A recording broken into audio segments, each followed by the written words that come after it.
Welcome to Salvage, a podcast for conversations with artists about the repurposed materials they use in their art practice.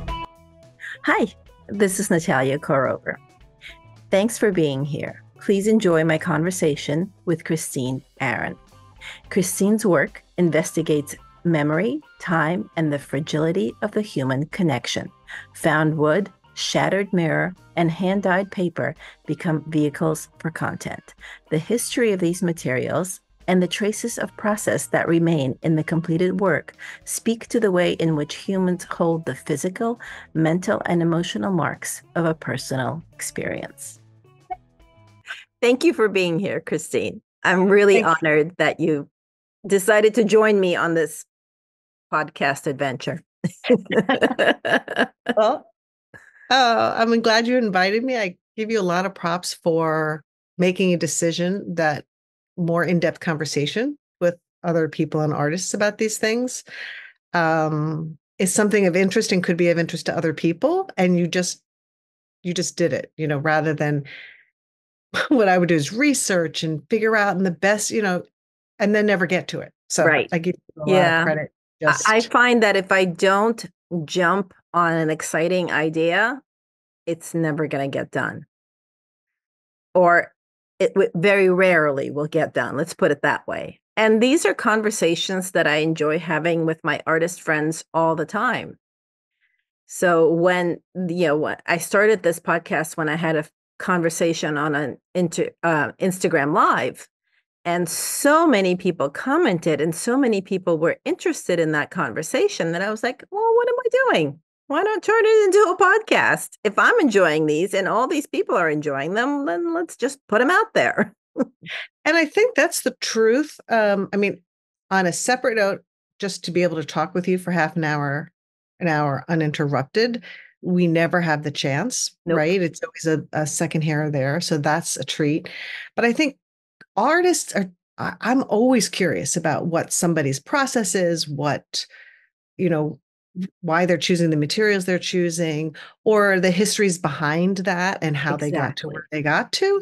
So it's always like this little bird's eye view into somebody else's thoughts and process and practice. So I loved listening to yours for that very reason. Awesome. Well, that's exactly what I was thinking. And, a lot of people take workshops from people to learn their practices, and that's wonderful. But not all artists teach workshops or teach them on a regular basis. And even though you learn a lot from a workshop, a casual conversation is also a great way to learn from another artist.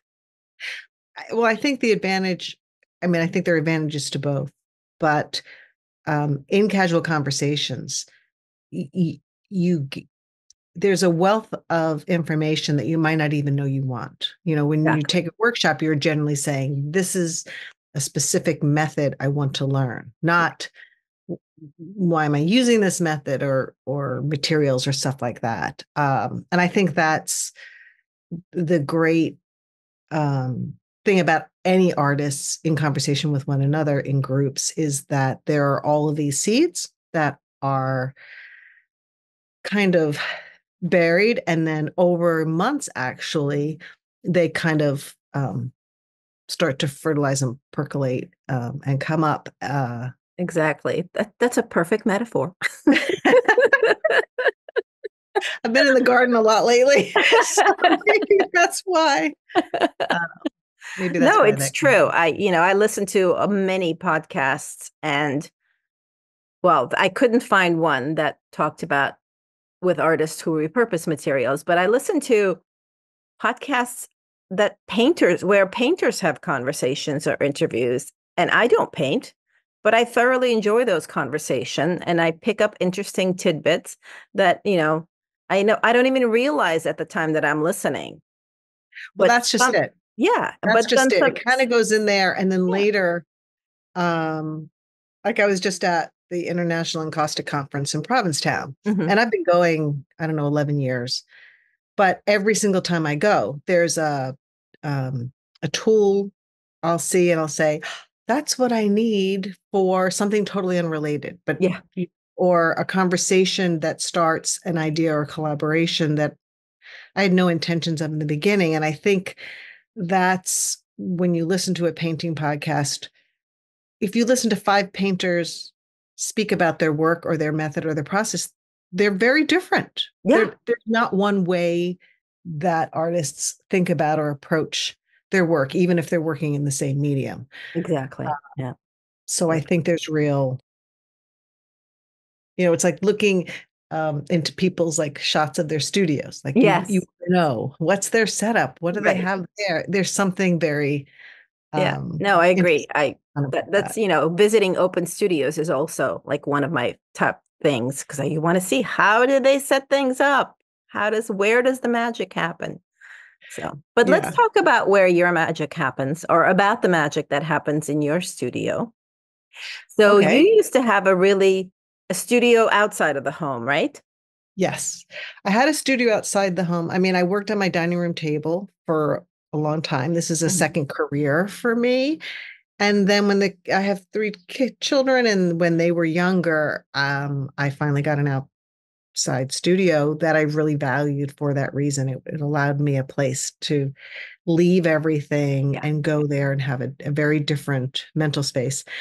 And ironically enough, right in 2019, the summer of 2019, we moved only a mile away from a house that we had been in for like 30 years. Hmm. And I brought my studio home.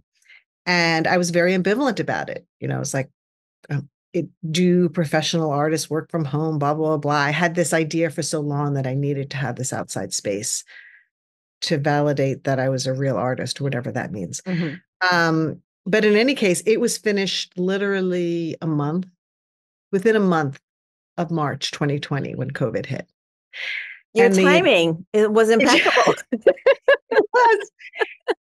And it became very clear to me very quickly to be able to wander down here. It's a converted garage, which has better light if I put the lights on, but they're not on right now. Um, to be able to wander down here first thing in my pajamas or at night, or I was getting some work ready for an exhibit. And I pulled the first two all-nighters I've ever pulled. I didn't pull them in college or high school, but I pulled them in stitching together these things that I wanted more of for this Hmm. exhibit. And and that's something I would never have done at the other studio. Yeah. Um, No, that's to be absolutely true. Yeah. uh so My that was studio for 20 invaluable. years was a converted garage in my home. Yeah. Yeah. Yeah. Which was great because it was right next to my kids' playroom.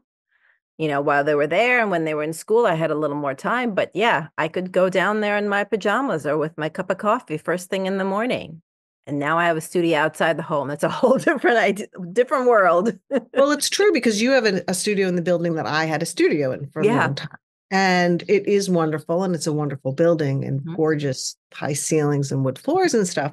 Yeah. But what I would find is I would say, well, it was noon or 1 o'clock, and by the time I get there, I'll only have a couple of hours till I can get home. And I felt always there had to be a certain amount of time. And what happens here very often is I wander in, to get something or to send something to a show. And then 2 hours later, I'm still here. Yeah. And that teeny barrier of getting in my car and driving and somehow it was enough of an impediment sometimes for me to talk myself out of it, which That's is so kind of cool. crazy. Yeah. So, Yeah, it's true. It happens, all of a sudden, like, but how am I going to get this done while also getting stuff done at the studio? Yeah. Yeah. So totally, I can totally relate, but here I am. well, I mean, I think, I have real respect for your decisions to use only repurposed materials in your work. Oh, thank And you. that's not the same reason that I'm doing it, Hmm. but I recognize that impulse of using what you have. Yeah. Um, I've And you been certainly make really great use of found things and things yes. that you have in the home. So, I don't know, maybe you can tell us about your daily stitching on those tea bags. Let's start with those. Okay. So I had done a project with hand dyed silk cocoons in Mhm. an installation. And I dyed them with coffee and with tea. So actually, several kinds of tea. Assam, I don't know if that's how you pronounce it, but it's a real great reddish tea. Mhm. And then green tea, and then regular black tea. And I had all these tea bags, and I I I didn't throw them away. I didn't want to throw them away because I thought they were kind of very interesting of themselves. And then I also had some oak gall ink ones and sunflower ink ones.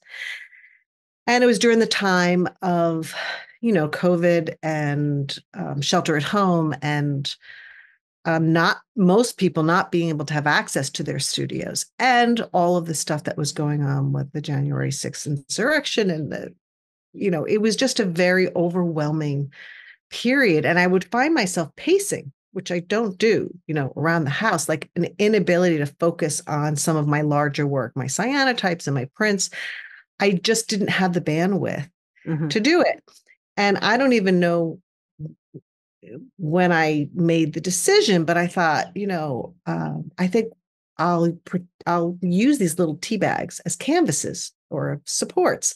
Mhm. And I'm a big collector. Every time I go walking, I collect rusty bits. These beautiful? Oh, those are very cool. Look Those at that, look like car parts or machine parts or something. right? So I collect these. I collect eggshells, bird eggshells that I find. Oh, Um, I've been finding robin eggs. Okay, I'll collect some robin's eggs oh for my you. gosh, please collect them. I've used them in handmade paper. I've used them in collages and Okay. other work that I do. But I'm like a magpie, but I'm drawn to broken bits and rusty things and Yeah. string, and so I started making these little collages on these tea bags and then hand stitching on them. And I found that I could focus on something that small. Um, and I could put it down and come back to it in a way that was much more difficult to do with my larger work when I needed to really be in the middle of the process. And it acted really as an anchor for me, and kind of as this stubborn insistence that making beautiful things, putting together broken things to make a whole, Mhm. which a lot of my work deals with memory and loss and our patching together of meaning, which especially as women, we do. Yeah. And I found it really satisfying. And so that's what I began to do. And it was very portable at a time when I have three kids in three different states, sisters and brothers that are in different states. Um, Even with all the masks and stuff, I was traveling to see them. And it was a great thing on a plane. I'd be, Right. you know, and it started up a lot of conversations, people saying, "What is that? Why are you doing that?" Right. Um, Why are you stitching on a and tea bag? yeah, yeah, what is that? And even now when I show them, my goal is, though I stitched on them every day, I didn't complete one each day, but I wanted to have one from the day of when New York um, State had its first shelter at home orders till the first day that I got my vaccine, my Mhm. first vaccine. And how many days is that? 355. Aha. Yeah, I Okay. have a tendency to have this great idea and then realize what it's going to take to. But I think we've all been there. It's yeah, like, oh my God. so in addition to that are these things, and I think artists are, for the most part, collectors of Mhm. stuff that they just have to keep, that they don't really know why. So I had vintage sheet music of my dad's that I kept. I had dress patterns that were my mom's, Mhm. mother of pearl buttons that were my grandmother's, things that I had a connection to or I just didn't want to let go of. And through this teabag series, I started being able to incorporate these bits and pieces of things from my memory or my walks or, and translate them into something that hopefully will end up in somebody else's home and kind of go on and become part of theirs. Mm-hmm. Oh, I love that. Yeah.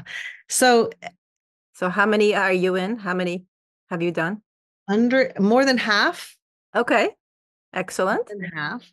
I mean, I think the interesting thing too is even though I say these are all on tea bags, and that even when people are looking at them, I have to say again, they're all on tea bags because someone will say, well, what are they on or what?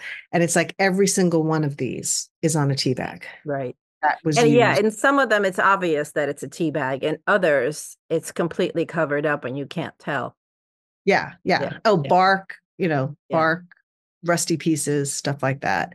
And the other thing that was fun that could be playful is my palette tends to be a more natural palette and subdued shades. Mhm. And I could play with it. The plastic pieces that I find Mhm. are bright colors. And so I have been able to experiment with a wider range of palette, so to speak, Right. um, Oh, that's awesome. and materials, Right. So a technical question. Are you actually only stitching on the tea bag or are you adding something to support the tea bag from the back? So it depends. Increasingly, there are times I'll use a double tea bag. Oh, okay. That will give it, definitely I have to stitch. I can't yank anything through because it will tear the tea bag. Yeah. When I use the vintage sheet music or a collage piece of an old monotype I have or an encaustic monotype, generally that gives it enough substance Mhm. so that I'm only stitching through the single layer tea bag in certain spots. Got it. Okay. I have had to like repair, like by using a different tea bag, adhere it to the back. And I do sometimes use an archival acid-free glue stick Mhm. because that'll keep things in place Yeah. until I stitch the pieces. But I believe all of them, ultimately, it's the stitching that's holding everything Mhm. together. That's I didn't awesome. want to just glue things down. So, did you know that there are microplastics in tea bags?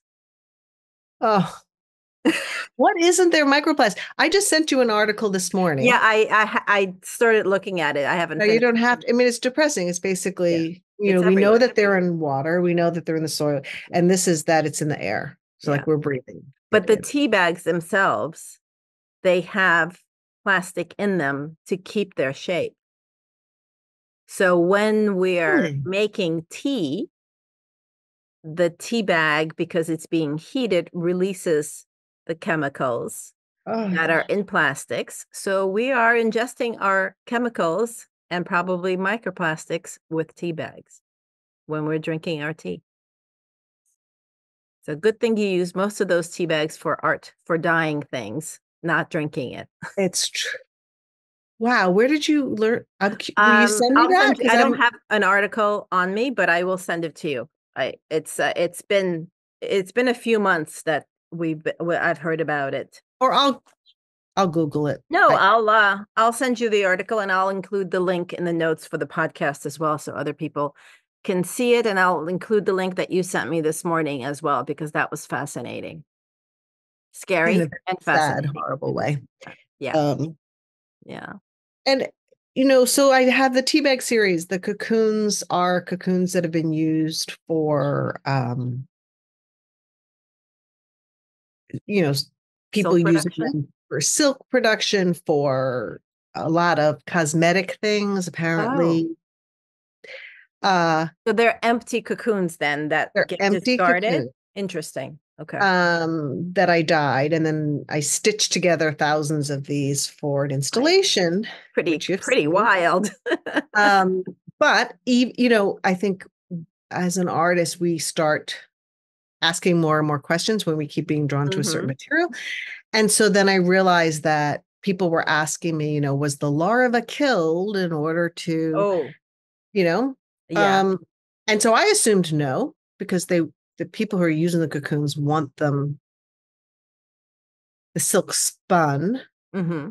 but apparently in the production of these on certain silk farms, on mulberry trees and stuff, they do um, cut the tops off and kill the larva before it comes a moth so that they can Oh, access the silk. My guess is that it's a more efficient way of doing it. So recently I've been trying to only get those that are um, called free cocoons or something, in that the larva is allowed to hatch into the moth uh-huh. and And the naturally cocoon just vacate the naturally gets, cocoon. got it. Yeah. Wow. But that means you have to trust a lot of manufacturers that's is Yeah, I mean, most of happening. these come from outside of the United States. There aren't many within the United States, and it's a large, for all the silk comes from silk cocoons. Yeah. And Yeah. when you realize how many it would take to make a silk blouse or Yeah. something, I can't even it's imagine. It's significant. crazy. But I just found recently, which are going to get sewn into these. So also, there's all sorts of kinds of cocoons. So the ones that I have now are Bombyx mori, um, Erie, and there's a third one. And I don't even know, I can't remember now the names of these. They're the most beautiful. They look like gold. Ooh, these look like tissue paper or Don't they? petals or Lace, something. And right? lace, yes, like vintage Well, lace.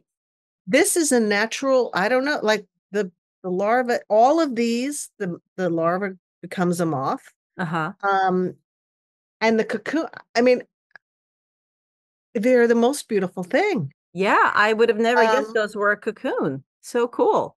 So I'm going to be stitching these into the ones that I already have, Hmm. and then expanding on that for a larger installation piece. But that's what I'm also learning about. I mean, my assumption was, having little knowledge, that silk, that Right. there's not, like, for instance, I don't know if there's, I assume cotton's cotton, but I don't know. I know. Yeah. I mean, cotton is grown in those little fluffy flowers, but there's so much processing that goes into that cotton So fluff I don't know that if there's the different flower kinds of changes. plants, but I guess these they're slightly different silks, I Mhm. guess, I too, get, yeah. for these. So it's gratifying to find sources that, I think the Bombyx mori are the ones that you are familiar with that almost look like little eggs. Oh, yes, yes, I've seen And those. then the Eries are more flattened and elongated. Hmm.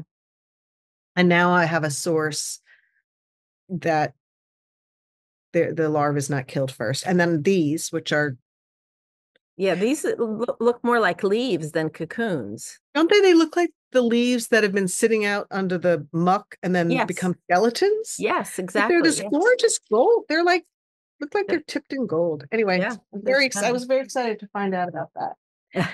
Um, and I've also used tree slices and um, biscuits, they're called, when they cut it horizontally across the trunk. So you end up with these round Oh, okay. pieces of wood. I don't think I have seen those in your, I mean, I You've guess seen I the tree haven't seen slices. everything you've made, so I think you've seen the tree slices that I drill yes, and the burn. tree slices I have And seen. then there are some biscuits that that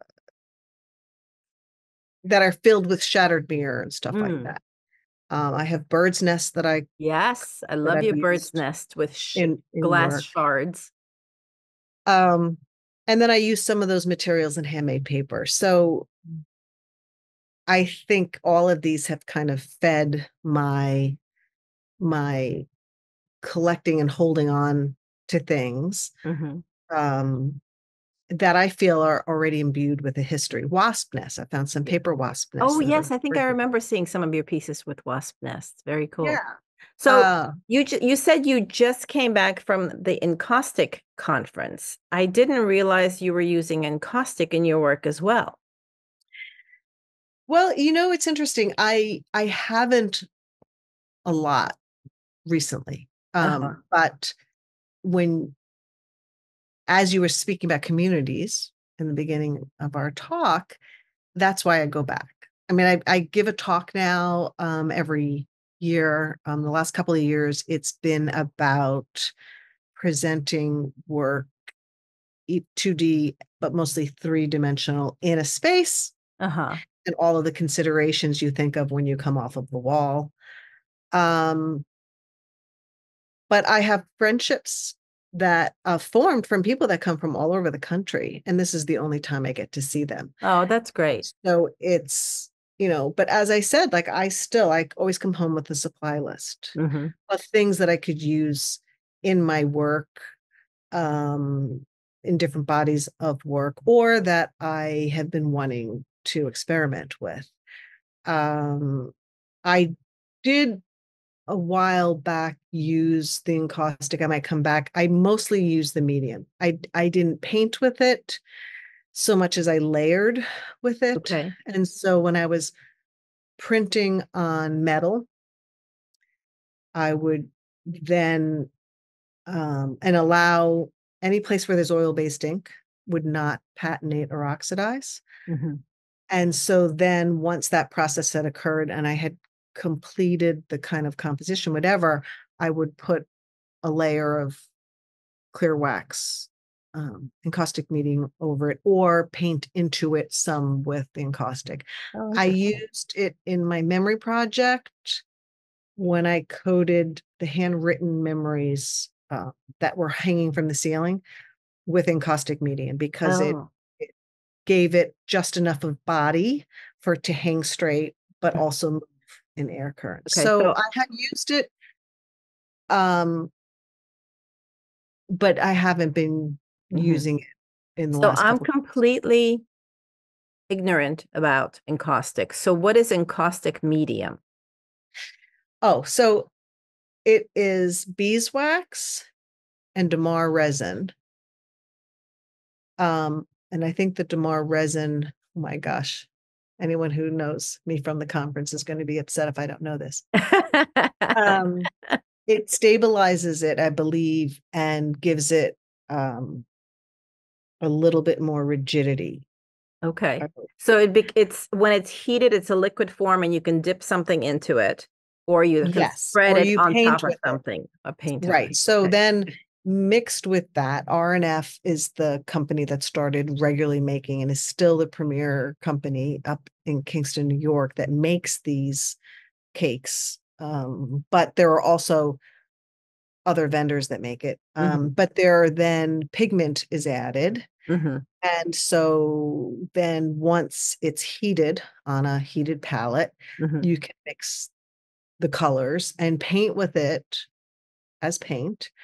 Um, but you always are using heat because as soon Interesting. as you remove the heat, it begins to harden. Uh-huh. So between you can use heat guns, heated pallets, Right. tacking irons, uh, blow torches. Wow.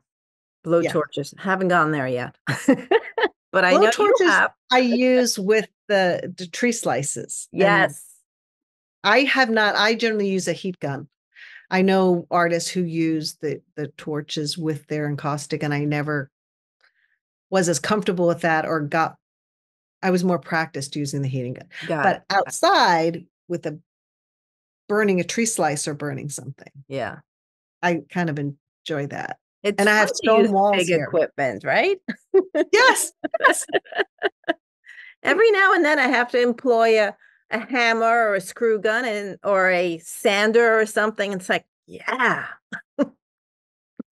Oh, it's true. Hardware stores are my best. Like I love going to hardware stores and just like snooping around. Yeah. Yeah. Uh, Yeah. They're exciting to see what's there. my, Um, my yeah, my son had needed. He was like, "Do you have a drill?" And I mean, I was like, "Do I have drills? Do I have this bit? Do I have that bit? Do I like?" Moving blankets, I have those, for moving the tree slice. It was kind of satisfying. That is cool. I was thinking a lot about this since you asked me to be part of this, and why it is, you know, I, I even with jewelry and furniture, I generally really enjoy previously owned pieces. The old Victorian jewelry Hmm. or um, old pine cabinets, something like that, because I feel like that they have this whole history with Yeah. them. And then I'm adding to it. And then when it goes from me to somebody else, they're going to add to it too. And I think that was the same thing with the vintage music, which was very evocative of my dad who played the trumpet. Hmm. There's, you know, part of me that feels like not just that it represents the person, but that it's imbued with something from the Yeah, person. And absolutely. but people feel differently about it. I have one sister who kind of feels the same, and the other sister, when I was describing it and his stories, and this is connect, and she goes, "Yeah, some dead person." It's true. So Everybody's different. I mean, that's why there's antique furniture and there's brand new furniture. Some people are very fine with it, and other people are like, "Ooh, somebody else has been here before." So I can. exactly. Well, I think it's interesting that those things that I'm intrigued by, other people um, are uncomfortable with, and I Yeah, think they're uncomfortable with it because there is this sense that somehow that furniture still embodies or has something of the last person who used it with them. I I had think someone who came to my house and uh-huh. she had to have a rosary before she went to bed because the house was old. I'm like, it was 1920. Oh, She said, wow. I don't like old houses. And I thought, "Mm." So we all carry these ideas Yeah. about these things. I think I've met some people. I don't know that I've met anybody who was thinking that there was a spirit of someone in an old piece of furniture, but I've certainly met people who are like, this has been used. It's icky. It's dirty. People have used it for too many years. I've met Yeah. people who say that. Yeah. Yeah. And let's face it, there are some pieces I see that I feel the same way Yes, about. of course. No, it's Uh, funny because when we first moved to this country, my parents, we had, I guess it was a one-bedroom apartment, but we had no money for any kind of furniture. We had nothing. We just had our suitcases, and we would literally on trash day, take a walk around the block and come back with furniture. I actually still have a very good memory of a really old wooden roll top desk that was oh, my desk. And we must have left it behind when we moved eventually but I still have that memory in my head. It was such a cool piece of furniture that I had never seen anything like it. But that's what we did. well, there are still I mean, I have found on my walks when people are putting stuff out, cool stuff that I want to keep also. Um, what's that, the saying, one man's trash is another's treasure or something Yeah, like that. exactly. Exactly. I'm just picturing your family coming and being in a one-bedroom apartment. And Everybody does what they have to do at some point, right? So I it was, just think it that was fun. shows such resilience though, Yeah, right? yeah. It was the resilience on the part of my parents for sure. My brother and I didn't know that much, but yeah, I mean, my parents moved continents, so but there's so many stories like that. So So many, yeah, so many. so many, and they're still happening. So I have to say, I have one box left of dryer sheets. And every time I now like I tear them in half before I use them. oh, you But still use them? Okay. well, I had, so I'm literally tear them in half or thirds. And now I have the felt balls Yeah, that those you are great. go with them. So that'll be the last box that I buy. But even then, I'm like making them smaller and smaller pieces. But every time I use it, I think like every time I throw one away. I don't bequeath them to you because I think you have plenty. Yes. I think about it. And, I was thinking that's the other, I think what art can do is whether or not somebody follows your practice or adheres to all of what, let's say, is important to you, some of that stays with the person having Agreed. Yeah. experienced the work. Yeah. So, but I have And a question about you and the dryer sheets. You yes, stitch so much. Why aren't you saving them for yourself? They would be I very did similar save to like stitching on a tea bag. I did save the colored, like there are some that protect with it. Like if you Oh, dry the something, color catcher sheets. yeah, I mean they're beautiful color. I saved those, but you're Uh-huh. right. Do you know what? I have to be honest. I think I don't want to be reminded that I'm using this. That's what I mean. I think Okay. in a good way, but that's a good thought. They That's make a a good very thought. good substrate. I They're actually strong. don't They're much use them. stronger. They're very strong. It's some kind of, well, it's a plastic web, Woven. basically. Right. Right. So I actually don't use them anymore, and I haven't for years now. Um, and yes, I still have plenty that I haven't used yet. I do use them in my art from that stash from before, which actually it's not even all of my stash. I, for a while, had several friends who were saving them for me. And then I had to stop that because, that basket kept going bigger and bigger, and I couldn't keep up with it. Right. Right. And Well, I'm still doing it. weren't a lot of your house portraits? Some of them, yeah. Well, I figured out that I can digitally print on dryer sheets.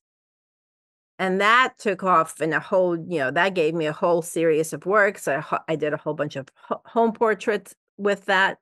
Um, but Because those home portraits, I just love those home oh, portraits. thank you. Thank you. I may get back to them sometime. I think I, I did not too many of them. It was great, but I kind of a little burnt myself out a little bit on them. I just need a break from doing them, but I did enjoy them very much. Well, I think once you've worked through an idea, Yeah, the perhaps. reality is, you might go back to them, you might not. Yeah. But I really enjoyed those and your fire escape. Oh, thank you. Yeah, I kind of haven't made one of those either in a while. Well, because we're in the Again. middle of, I looked at my itchy balls. Okay, that's terrible. Please explain what itchy balls are. Okay, I'm sorry. I'm sorry. All right. What did we figure out the trees were in critique? Oh, I don't They remember let out these actually. spiky, like you Right, saw the pictures spiky of them, little brown seed, I guess, or seed nut, pods, I seed guess, pod. that Yeah, are dropped from trees. I'm sorry that is the term we use because you're right. When I said that, I just assumed that's what everybody called it, and everybody reacted like, "What?" Um, but you and I were going to do some kind of collaboration at that space yes, that you I were had, going to and do I an thought I, I still want to do that. Maybe maybe they this. could be trapped in dryer sheets, Christine. You know Well, what? You know those, I think they're I mean, moths or actually, spiders, stitching them. those worms that are in trees that make those webs. You see them driving on the highways. They're big white webs. They're take up Oh, whole those are branches. those are the gypsy moths. Invasive, I think. Well, I wonder if you can replicate a nest like that with some dryer sheets. Yeah, but I just have to remove them. Remember all the questions about what remains and who would use Yes, them. I that's true. like the woven one I was thinking about doing with the clothes, which I Mm, would, and then I thought, sadly enough, if somebody, I mean, I guess they would use it as a bed or covering, right. and that's It would could. become part of the whole Yeah. thing. That By one, the way, not there's graffiti in that abandoned building now, oh, but it's really cool. I'll is send you it? a picture of it. I have it. Yeah, I took a picture of it. Um, it's in that room where I had my little installation. It's kind of all over, but there's a really detailed one on one of the walls. Huh, And I keep checking on it, wondering if they're going to add more detail to the other pieces. right. Or somebody else will a lot of times then Yeah, I haven't respond seen that. to. I mean, it was for 2 years, it was graffiti free. It was clearly there was some graffiti on it before because all those you could see that it was Patches. painted over the patches. Um, but I don't know when that was, because when I discovered it, it was all just all those patches. So it was 2 years before somebody added graffiti to it. So that's a question in terms of what that building was. Who, right, is the park? Yeah, I haven't been able to find any information, as you know, but I Because know someone the painted it parks, over. right. And it must be the Parks Department, because they do come through and they clear some trees, trees that fall on paths. They eventually somebody comes through and, cuts those trees and clears the path again. So I would assume that they also are the ones who have painted over the graffiti on that little Right. abandoned building. I mean, it's at a cross section of two paths, so a lot of people walk by. I would love to go back with you and measure the rooms and have us, it would be really fun to do Yeah, I would something. love that. I have an idea for what I want to do with the trash that I find on those walks, but I haven't had time to execute it yet. I keep collecting the trash. It's over there in a big bag in my studio, but I need to find the time to first process it, organize it, see how much, put it into categories, and then go on with making what I want to make from it. But anyhow, there's going to be a big gap between installations in that place this time, just Well, because it's no, time. but that's the whole point, I think, is for it not to become an expectation that you have to be having a rotating Oh exhibit there. yeah. That's just not, I think it would almost take away from the surprise of coming upon I agree. I if agree. if someone came to expect. Right. So yeah, I think that, right, we get so many ideas and we start working on some, and then later it's like, oh, that's right, I want to do this too. It's just, I mean, I guess in a good way. Yeah. There's not Yeah. enough time for Right. all of what Well, I yeah, love. and then life gets in the way, or you're working on something that is for a specific exhibition or a commission or whatever it is, and you got to get that done, and you Right, can't get back to the little passion project or experiment because you got to get that done first. So right. I'm curious, I'm looking at the wall behind you. What you're is that? admiring my ironing board? No, but I did use those as a display with the contents for my work. No, the piece that's hung on the wall with the flowers Oh, and those are pieces from my April Earth Month challenge. Each one is an individual flower that was made from trash that I found that day. I hosted it on Instagram, and a whole bunch of people um, participated, but I posted a prompt every day, and then you had to make a flower from whatever that specific flower every day from the trash that you found that day. So those were the ones that I completed. that's right. I remember. See, but from here, I'm looking at a bunch of them. They it's amazing. They look like real flowers. Oh, good. I'm like, that's an Good. azalea. That's it. Oh, Huh. cool. Yeah. Well, I'm glad that some of them turned out better than others. And I just it's an old canvas that I sort of just stuck them into. Yeah, I just stuck them to that old canvas for now because I have a vision of stitching. They're all on clear plastic lids, and I have a vision of stitching all the lids to each other and having this sort of amorphous sculptural piece of them all, but I haven't Well, had you know time what to it do it. reminds me of from the '60s? The beaded. That could be a door into the space. Maybe. I think it might be a little too delicate for that. Some of Hmm. them are glued, some of them are stitched. Not I all guess I'm thinking plastic of your holds up really discs. well. So, I was thinking of your resin. yeah, the From resin here, piece. it looks like they're almost Yeah. in resin discs. Yeah, no, they're not. They're not in the res if I suppose I could dip them in resin and that would make it a little more permanent. Yeah. So many directions we can take it to. Oh, thank you so much, Christine. This has been such a fun conversation. I'm glad we I got to do know. this. I know. I love listening to your talks with artists. I'm happy to be part of it. And I'm serious. Let's figure out a time to go take a walk again together and then see that space. Yes, let's do that.